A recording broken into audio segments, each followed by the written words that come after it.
অলপ লাজ লাগিছে আৰু প্ৰেমৰ কাৰণে বহু ছোৱালী আত্মহত্যাৰ পথ বাছি লয় কাৰণ ল'ৰাই ঠগি দিয়ে ছোৱালী বা ছোৱালীয়ে ল'ৰা ঠগি দিয়ে এটা সময়ত বহুত ল'ৰা ছোৱালী তেনেকে প্ৰেমজনিত কাৰণত মৃত্যুৰ মুখত পৰিছিলে আত্মহত্যা কৰিছিলে আৰু সেইকাৰণে মই এই গীতটি লিখিছিলোঁ যে প্ৰেমৰ কাৰণে কোনো মৰিব নালাগে কাৰণ জীৱনটো ভাগৱতত কৈছে 84 লক্ষ জীৱৰ পিছত আমি মানুহ হিচাপে জন্ম হৈছোঁ গতিকে নৰ হিচাপে জন্ম হৈ আমাৰ কৰ্মৰ দ্বাৰা আমি নৰৰ উত্তম হ'বলৈ প্ৰয়াস কৰিব লাগে আমাৰ জীৱনটো বহুত মূল্যৱান জীৱন সেইকাৰণে নতুনকৈ সজাব লাগে এটা ল'ৰা এজনী ছোৱালীৰ জীৱন গঢ়ি দিয়াৰ কেতিয়াও প্ৰেৰণা হ'ব নোৱাৰে ঠিক তেনেকৈ এজনী ছোৱালী এটা ল'ৰাৰ জীৱন গঢ়ি দিয়াৰ প্ৰেৰণা হ'ব নিজে পঢ়িব লাগিব নিজে ভাল মাৰ্কছ পাব লাগিব নিজে ইণ্টাৰভিউ দিব লাগিব আৰু নিজে চাকৰি কৰিব লাগিব নিজৰ জীৱন নিজে সজাব লাগিব হয় নহয় কলেজত থাকোঁতে ময়ো তাৰমানে প্ৰেমত পৰিছিলোঁ ছোৱালী সেইকাৰণে মই প্ৰসংগটো আনিছোঁ আৰু মোকো ছোৱালীজনীয়ে পচন্দ বহুত এটা লাভ মাৰি পেলাই বেলেগৰ লগত বিয়া দি গৈছিল আৰু তেতিয়া মই লিখিছিলোঁ এই গীতটি যে ভৱিষ্যতলৈ যদি মই কেতিয়াবা ডাঙৰ মানুহ হৈ যাওঁ এনেকৈ চাবলগীয়া মানুহ হওঁ তেতিয়াহ'লে তুমি মোক ভুলতো নাচাবা আৰু এইটো গীত জুবিন গাৰ্গে গাইছিলে ৰিঙা মানে আজি মনত পৰিব মই গাই দিলোঁ মোৰ জীৱনৰ প্ৰথম লিখা গীত মোৰ নিজৰ প্ৰথম সুৰ আৰু লিখা গীত গাইছোঁ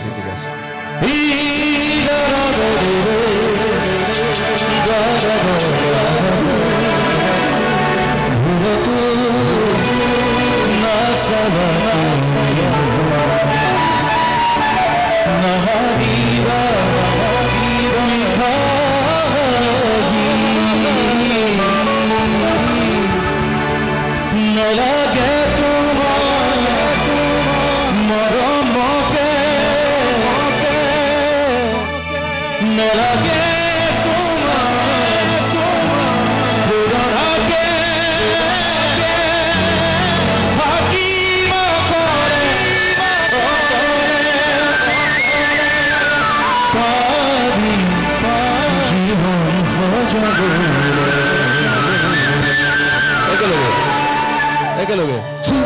3 go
Thank you.